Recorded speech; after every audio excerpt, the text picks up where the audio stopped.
ఇప్పుడు మనకు డిఎస్సి పడింది. డిఎస్సిలో ప్రధానంగా మనకు ఈ స్కూల్ అసిస్టెంట్ అనే విభాగం ఉంటుంది కదా.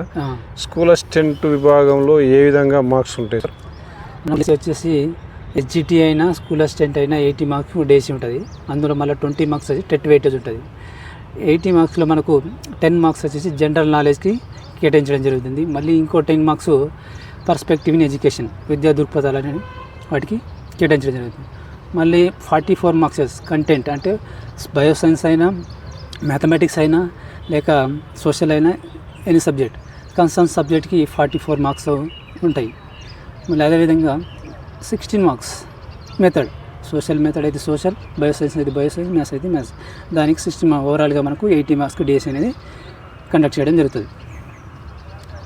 అయితే ఇందులో ఒక్కొక్క దాని గురించి మనం మాట్లాడుకున్నట్టయితే ఈ జనరల్ నాలెడ్జ్ సంబంధించి 10 క్వశ్చన్లు ఏ విధంగా వస్తాయి? 10 క్వశ్చన్లు అన్నారు, 20 మార్కులు ఇట్లా వస్తాయి. మనకు జనరల్ నాలెడ్జ్ అంటే సమాజం పైన అవగాహన, అంటే రాష్ట్రాలు కావచ్చు, దేశాలు కావచ్చు, రాష్ట్రాలు కావచ్చు, లేకపోతే ఎన్విరాన్మెంట్కి సంబంధించిన చట్టాలు కావచ్చు, లేకపోతే నేషనల్ ఇది బర్డ్స్ అడగచ్చు, ఇది వాళ్ళ ఇష్టం ఏదైనా అడగదు. అంటే సొసైటీ పైన సమాజం పైన అవగాహన ఉన్న క్వశ్చన్లు చిన్న చిన్న అడుగుతాడు.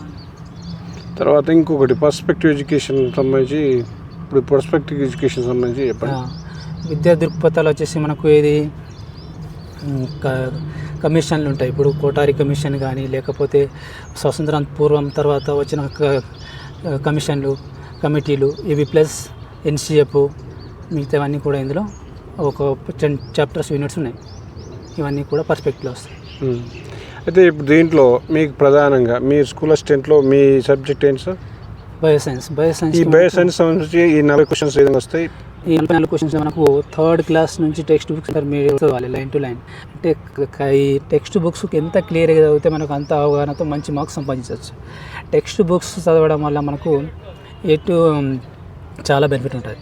కాబట్టి టెక్స్ట్ బుక్స్ చదివితే, అంటే మనకు ఫర్ ఎగ్జాంపుల్ బయోసైన్స్లో ఒక హార్ట్ డయాగ్రామ్ తీసుకుంటే ఒక డయాగ్రామ్ చూసి క్వశ్చన్ ఫ్రేమ్ చేయొచ్చు. అంటే మ్యాటర్ దాంట్లో డయాగ్రామ్ చూసి మనకు కొన్నిట్లో డయాగ్రామ్ చూస్తే ఇప్పుడు ఏది పిట్యూటరీ గ్లాండ్స్ ఉంటాయి. డయాగ్రామ్ చూసుకుంటే దాంట్లో సీక్వెన్స్లో అడుగుతాడు, అసెండింగ్ డిసెండింగ్ ఆర్డర్లో అడుగుతాడు. అలాంటివి మనం డయాగ్రామ్ చూసి ఈజీగా గుర్తుపట్టవచ్చు. మ్యాటర్లో వేరే ఉంటాయి, డయాగ్రామ్ చూసి ఐడెంటిఫై చేసి వేరే ఉంటాయి, అట్లా అన్నట్టు. తర్వాత ఇప్పుడు ఇంకోటి ఈ 16 మార్కులకు అది ఉంటుంది కదా, 44 పోతే 16 మెథడాలజీ సంబంధించి, ఆ మెథడాలజీ ఏ విధంగా? మెథడాలజీ ఎట్లా ఉంటాయి అంటే ఇంట్లో 10 విద్యా ప్రమాణాలు, ఎడ్యుకేషన్ అకాడమిక్ స్టాండర్డ్స్ ఉంటాయి. విద్యా ప్రమాణాలు ఒక 6 ఉంటాయి బయోసైన్స్లో. ఆ విధంగా వాటిపైన ఒక క్వశ్చన్ ఫ్రేమ్ చేస్తాడు. ప్లస్ విద్యా లక్ష్యాలు, గమ్యాలు, ప్లస్ విలువలు అన్నీ ఒక 10 యూనిట్లు ఉంటాయి. వాటిపైన మూల్యాంకనం వరకు క్వశ్చన్ ఫ్రేమ్ చేస్తాడు. తర్వాత దీంట్లో ఏదైనా ఉంటుందా మోరల్ వాల్యూస్ మీద ఏమైనా? మోరల్ వాల్యూస్ ఉంటుంది. ఈ మోరల్ వాల్యూస్ స్టాండర్డ్స్లో ఒక దాంట్లో ఉంటుంది మోరల్ వాల్యూ. అంటే అది సబ్జెక్ట్లో ఎక్కడ మెన్షన్ చేయలేక, ఇప్పుడు ఓన్లీ మీరు 80 మార్కులు సత్యం శివం సుందరం అని ఉంటుంది, అది మోరల్ వాల్యూలో బాగా వస్తుంది. మీరు చెప్పిన దాంట్లో మీరు నాకు మొత్తం 80 మార్కులు అన్నారు కదా. 80 మార్కుల్లో 44 మార్కులు కంటెంట్ అన్నారు, 16 మార్కులు మెథడాలజీ అన్నారు, 10 మార్కులు జనరల్ నాలెడ్జ్ అన్నారు, 10 పర్స్పెక్టివ్ అన్నారు. మరి మోరల్ వాల్యూస్ అనేది ఎక్కడ ఉంది?